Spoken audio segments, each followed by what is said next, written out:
with my co-host of the Centre Court MBA Festival, John Byrne. You all know John is the editor-in-chief at Poets and Quants, and with me, Matt Simmons. We'll be sitting down with the world's top business schools in the coming couple of weeks for the Centre Court MBA Festival on June the 6th and 7th. John, as always, it's an amazing list of schools, but also for me, the convening power. I think you're going to be sitting down with the dean at Stanford. We have many of the deans that will be joining us as well, of course. Dean of NCR, INSEAD, and quite admissions quite a few directors. different deans. Yeah, yeah. So, And I think, one of the things that we bring to the game that no one else does is our knowledge of the market and our relationships with the schools.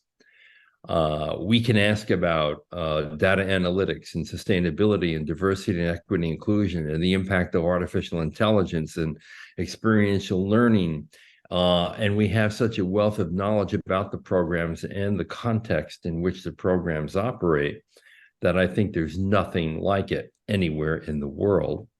And the schools that participate know that. That's why they sign up, and that's why they agree to have these sessions with us and with you. I've got that whole soft British accent thing going, but I mean, you talk about the questions that we ask. Is there a question that you wouldn't ask, John? I mean, you really do take on these big trends and themes with the schools. No, there's no question I wouldn't ask because I'm naturally provocative, Okay. which Well, is fun. so we And we thought try to about make it a lot of this, fun. and so, I mean, we're going to be. So you mentioned Stanford, INSEAD. There's going to be Booth. There's going to be Sloan, London Business School, all of the top Europeans: IESA, IMD, HEC, Rotterdam, Imperial. Without forgetting Judge, ESMT. Then there's Berkeley, Yale, Michigan Ross, UCLA, McCombs, HKUST, and ASB from Asia.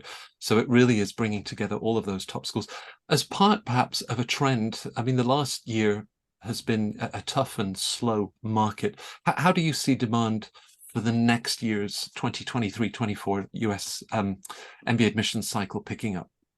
Yeah, we just ran a story on acceptance rates for the latest cohort. And obviously, it was a little bit easier to get in to an elite MBA program in the past year. I think that we're going to see an uptick in applications, in part because of the layoffs that have been occurring. I think more people are looking at going back to graduate school after they've been laid off from a firm. And it's not only the tech firms.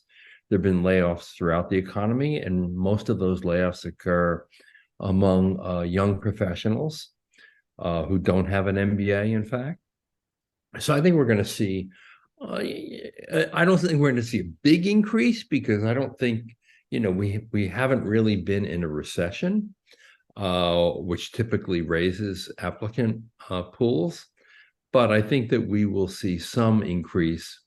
I think it's so basically, I think it's gonna be roughly the same, if slightly more competitive. Mm. And as everyone knows, one of the problems in the US market has been the decline in domestic applicants. Right.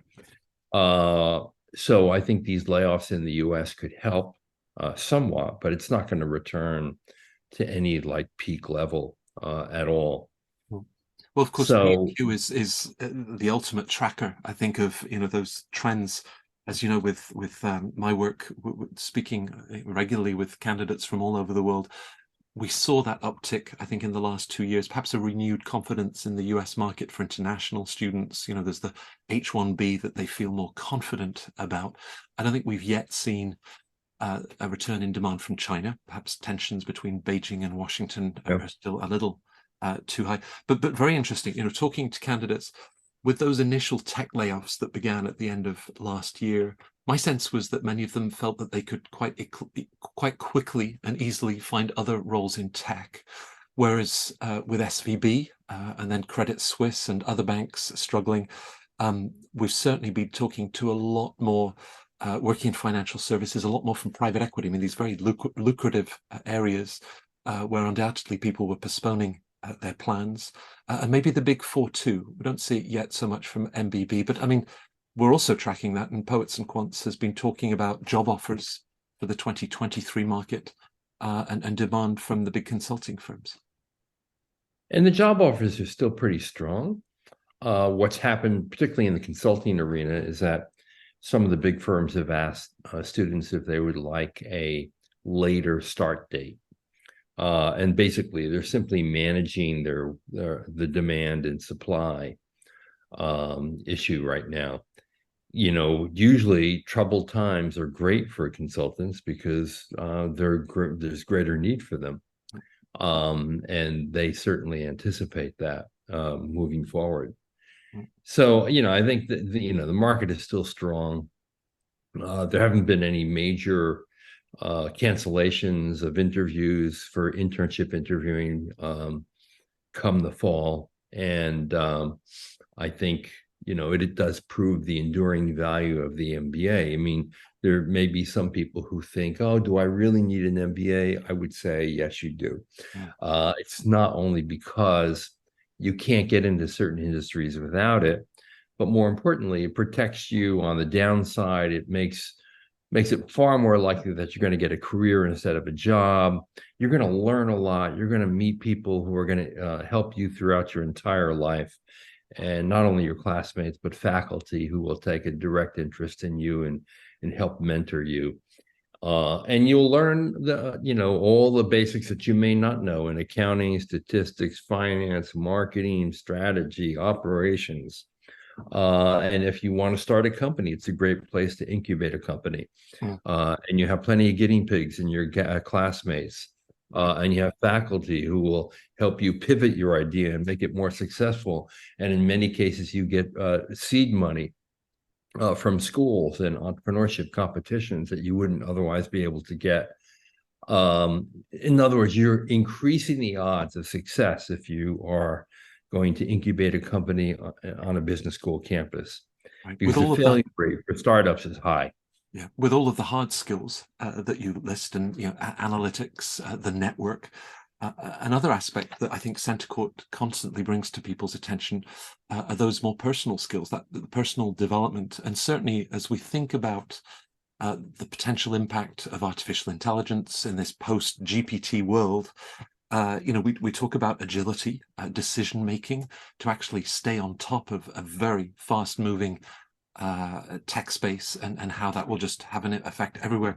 In some of the conversations we've been having with the deans and the program directors for Centre Court, they also bring in things like a sense of self, happiness. I had a great discussion about sort of a sense of purpose and fulfillment that is also part of this experience. So always round, I think we're both strongly feel you're so much better off with the MBA than without it in this very volatile, uncertain world. And the research shows that those with graduate degrees are less likely to be laid off in a downturn. Yeah. So throughout your entire career, you're better off. The other thing that you just mentioned, Matt, is an important thing, and I think it's often overlooked by many applicants, because if you go to any other school at the academy, med school, law school, any of the sciences, here's what you never get that you always get in business school that is at the core of the experience: professional development. And what does that mean? That is sort of the exercises that make you an effective person, personally and professionally. And you don't get that in any other discipline at the university. Only a business school understands that how you work with other people, how you present your ideas, how you carry yourself has a very big impact on your success in life. And you are taught that in business school, which in many, many ways, I mean, there's some people who think it's overemphasized. I don't think it is, because being self-confident and thoughtful and learning to collaborate with others are key skills in a successful life. Right. And being able to being prepared to put the work in to achieve that. Now that starts with the admissions process. I think we will be in a more competitive admissions cycle in the year ahead, not dramatically, but a little bit. Yeah. Integral to that has been standardized testing, the GMAT for more than 5 decades. and the GRE that has really emerged now, a quarter to a third of the places in the M7 schools, people successfully applying with a GRE. My sense, I think of Kennedy, saying, we don't go to the moon because it's easy. We go to the moon because it's hard. Applying to Harvard Business School, to INSEAD, to any of these world-class institutions, it shouldn't be a walk in the park. Where do you see tests going, schools going with their testing requirements, test optional? Where are the GMAT and the GRE headed? Yeah, so clearly through the pandemic, more schools became test optional, and more schools began more generously waiving test scores. And if you look at the latest data, it's pretty significant. And obviously it has driven the GMAT to historic lows in test taking. GMAT has responded by revamping its tests from start to finish. It used to be 3 hours and 7 minutes long, excluding, of course, the 8-minute breaks. The new test is now 2 hours and 25 minutes, significantly shorter. And there are a lot of other changes that are being made, frankly, to lessen the friction of an applicant to apply and address the concerns, particularly in the US, where the MBA full-time residential is perceived to be a mature product. I would think that GRE will do the same. I bet you they're going to have a test that's going to be under 2 hours. It'll be a shorter test. And this is your prediction for the future of the GRE? Yes, because I think, the GRE and the GMAT are in an arms race with each other. Over the last decade, we've seen a number of innovations that are, trying to make the test appeal to more test takers. GRE has been basically the nudger, the innovator. So the fact that GMAT has made the single biggest changes in its test since going from pencil to computer is going to have a response from GRE for sure. So I would think GRE is going to come up with a shorter test, less than 2 hours, while the GMAT is 2 hours and 25 minutes. The big question here for the business schools is how valid and how correlated will both these shorter tests be? Because obviously they're meant to give admissions officials assurance that a student can easily digest and absorb the core curriculum without difficulty. So to the extent these tests are shorter, will the correlation between doing the minimal quant work in the core be stronger or weaker? We don't know, or the same. Obviously, the standardized test people would say it's the same, and it hasn't affected the validity of the test. And I'm inclined to believe them. But it's also kind of obvious that if you shorten something that had been longer and remove sections of it, for example, GMAT took out the 30-minute long analytical writing assessment. And you could argue in the age of ChatGPT that was the wrong thing to do, because more than ever, I think schools might want to see someone's ability to express their ideas in written form with clarity and succinctness. But now that's gone. But I think that when the test was revamped, they weren't thinking about, oh my goodness, ChatGPT and its upgrades may increasingly be used to actually write essays, or at least drafts of essays. So that's kind of fascinating. And with the efforts that they've made to secure that part of the test, I suppose other perspectives on this, with all of the admissions panels that we host with the top schools at Centre Court, we sort of say, okay, 3-4 years of undergrad, possibly even a master's, versus 3 hours of a standardized test. I still feel it does have its place. If schools drop it together, you lose the standardized assessment. And we know that from one college to another in the US, let alone across international markets, to be able for the admissions office to make sense of all of that. study is, as you work your way through data sufficiency and prepare for that test, that's great prep for an MBA It that is you're good going to be prep. making a big investment in. I think my other observation about it, and you talk about an arms race between two test providers, the other arms race that we have seen in the last 10 years is, of course, scores that continue, the average GMAT and GRE scores at the schools.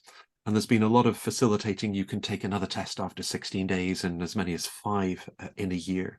But I think it sends a signal to the market that unless you get 730 to earn your place in the M7 school, and this is where schools play a big role. In fact, there's a wonderful study. Some of my colleagues, Caroline, Judith, have looked at studies where individuals that had lower GMAT scores that were then offered a place in the prestigious school tended to be the runaway success stories. They were given a chance. Sometimes they're on the wait list and then they get off the wait list. Same story, where they say, you gave me a chance and I'm going to deliver on this. Now, I wonder if the idea that we're holding them to 730 when, frankly, 680, 700, with everything else that you bring in that application that shows that you can handle the rigor of the program, you've got the sound fundamentals for discounted cash flow. Do you really need a 730 or a 740? No, you don't. You don't even need a 680, to be honest. I mean, the quant demands in a core curriculum are not that heavy. And what's become, it's basically a rankings play. To the extent that U.S. News weighs GMAT and GRE scores in its ranking, and it's an easy thing to manipulate. Schools have basically done that. And in the era of test waivers, test options, you can even more easily manipulate that number than ever before, particularly because of changes in U.S. News' methodology that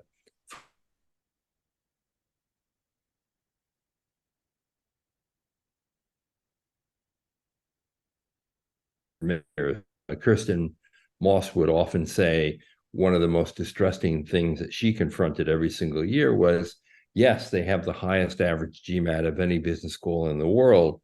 And the problem with that is they miss a lot of great candidates who look at the score and say, hey, I can't get anywhere near that 735, 738. So I'm not even going to try. And as you point out, there are incredible candidates who just don't do well in a standardized test, or who don't have the time because they're in demanding jobs and have, personal lives to live. They can't take 3-6 months off and do nothing but study for a standardized test, which a good number of applicants actually do. Or they don't have the money to have a one-on-one tutor who charges $500 an hour.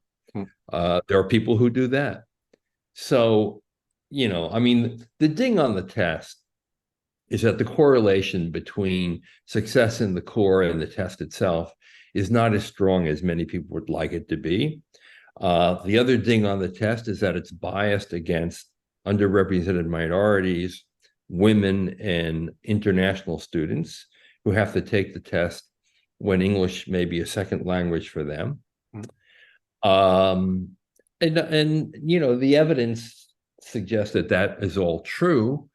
Sangeet Chawla, who is the former CEO of GMAC and writes a column for us, recently addressed some of these issues and basically said, look, the test is not biased, but what is biased is the educational opportunities afforded to underrepresented minorities in America and their socioeconomic status, which is the reason why they historically score significantly lower than whites.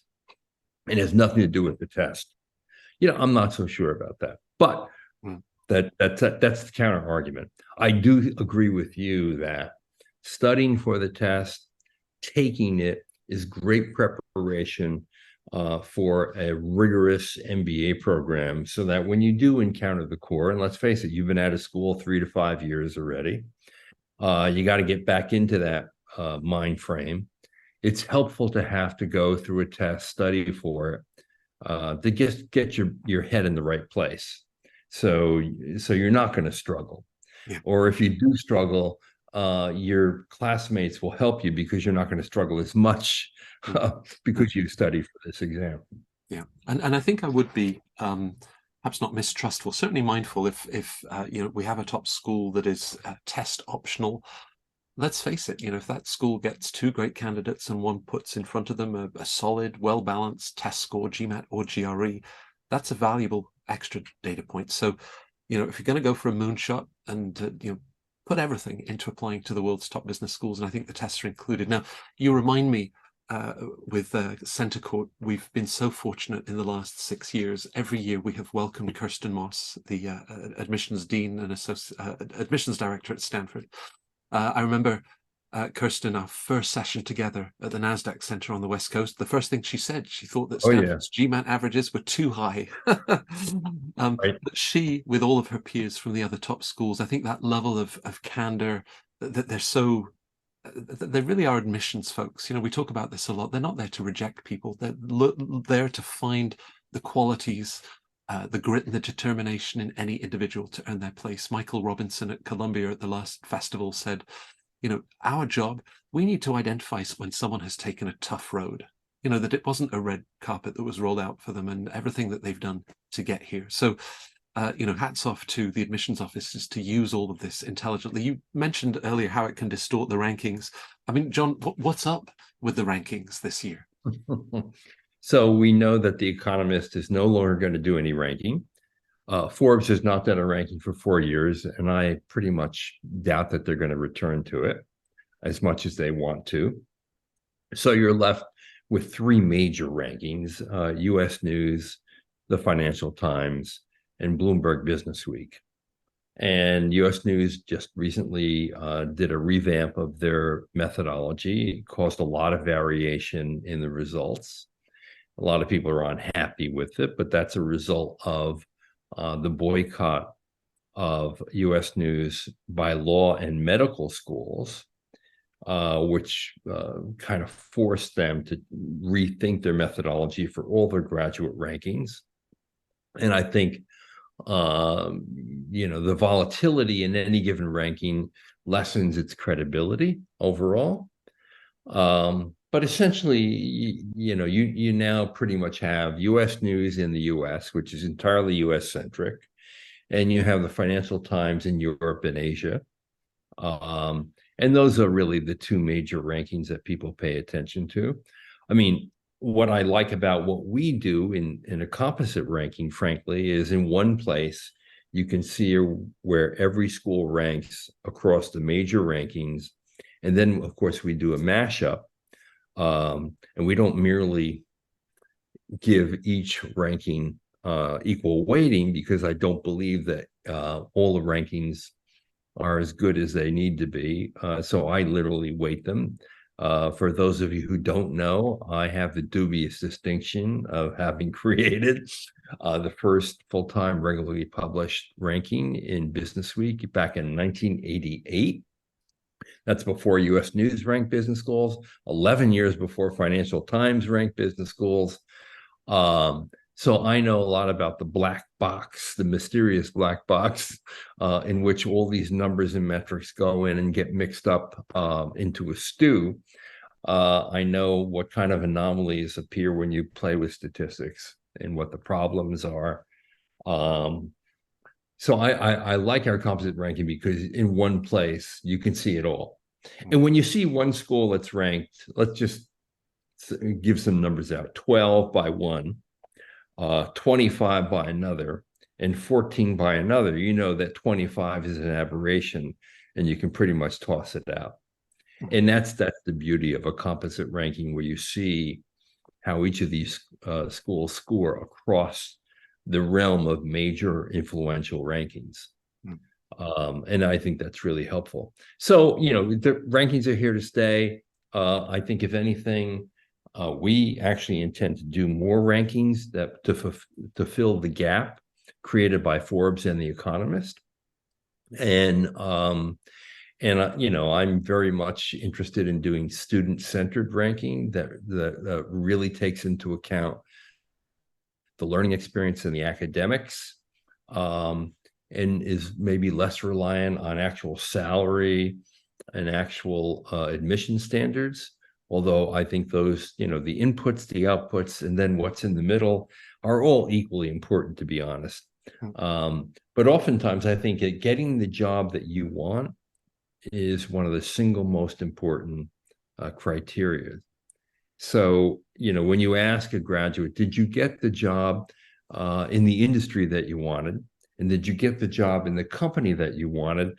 The answers to those questions are very different than the simple number that says X% received a job offer at graduation and 3 months later.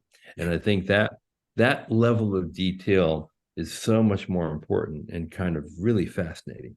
And it may be unrealistic for someone to say, hey, I want to be a product manager at Apple Computer, and that's all I want to be. And if the school can't get me that job at Apple, then I'm unhappy. Well, but maybe you got a job at Microsoft, or maybe you got a job at Amazon or Google. You should be damn happy about that. If your dream job was Apple. Yeah. Well, we wanted to catch up before Center Court on June 6th and 7th. But I've already had 2 scoops from you. One is about perhaps a new shorter GRE test, and that Poets and Quants will be generating more rankings in the future. Your coverage of the rankings is without match in the industry, and encourage everybody to check out the analysis of US News, the FT. Everything that you want to find is in there. I'm not sure that the two of us agree about Wharton in the FT in 2023 and what was missing there. I mean, your feeling was that this was pandemic related. Yeah, they just didn't get the response rate required for their alumni survey, which is why Wharton is not on the FT ranking at all. My feeling about that is it's an obligation, and I mean an obligation and responsibility of the ranking organization to make sure that a school like Wharton is never excluded. So if you have to resurvey those students 10 times to get a response, I'll resurvey them 10 times. I'll start calling them up on the phone. I mean, I'll do whatever it takes, because a ranking doesn't have a whole lot of credibility if people like, if schools like INSEAD, London Business School, HEC Paris, or Harvard, Stanford, Wharton, Columbia, Kellogg, Chicago, Tuck, Duke, they're not in it. It's not much of a ranking. So you just can't afford as a ranking organization to let that happen, no matter what. So I think, the fact that they couldn't get enough responses from Wharton, now, there's probably a reason for that. This was the COVID class. The COVID class at Wharton was very disenchanted with the administration. It was the most vocal of all the schools, having students who were really unhappy with the way the school dealt with the crisis. And I think, there were a lot of them that said, I can't say anything positive about my experience because I was really unhappy with the way Wharton's leadership dealt with COVID. And therefore, I'm not going to fill a survey out. And I think that's exactly what happened. But I think the FT should have done everything it could, survey as many times, call people up, contact them on LinkedIn, do whatever it took to get at least a minimum response to include Wharton in the game. So the point that we disagree on, I don't think it was the COVID class. And I think there were other institutional decisions being made that said we will not participate this year. But I mean, you talk about the FT. Like what, for example? I'm interested now. So the first year of Bloomberg, and I just want to clarify for our readers, and you're thinking, how can John, in his late 40s and in his business school sweatshirt, straight out of the gym, how can he have put together the Bloomberg ranking in 1988? Well, he was 12 years old. He's a statistical wunderkind, and that's what you get. But tell me, for the Bloomberg ranking, were you actually sending out those surveys by regular postal mail? Yes, because remember, there was no real internet. Right. 1988, it was really in the 1994, really, that the Right. internet really took off in any significant way. Sure, it was around before, but not in 1988. So literally, I printed surveys off my laser printer from Apple. I folded them and stapled them and put them in envelopes while I was watching baseball games on television with my family, put them in the mail. They came back, I collected them, collated them, put them in spreadsheets, and did the ranking. It was a labor of love. And, it's the kind of thing that even if I told my superiors at Business Week what I was doing, they would tell me, don't do it. We're not interested in that kind of thing. But no. I knew that people are making a really big and important decision here. Mm. It's a costly decision. And to be able to make that decision in a more informed way is really helpful to people. And, I thought the ranking would be a great service to a lot of people, because at that time you had 25 schools saying they were in the top 10. Mm. You had 50 schools saying they were the top 20. And there was really, no basis for it, because it's not possible mathematically. Mm. And I also wanted a survey that was very student-centric, that gave power to the customers. So the customers, as defined by me, were the students who were not young, naive undergrads, but had been in the work world 3 to 5 years and had just completed the MBA program that was very expensive and that made them quit their jobs and lose income for 2 years. And I wanted the companies that hired the talent to weigh in as well. So it was really pretty much a customer satisfaction ranking. And I think in the early years in particular, it was very effective, because not everyone immediately knew it would be used to rank schools. I didn't tell them right off the bat, so that their answers were more likely to be honest. Right. Yeah.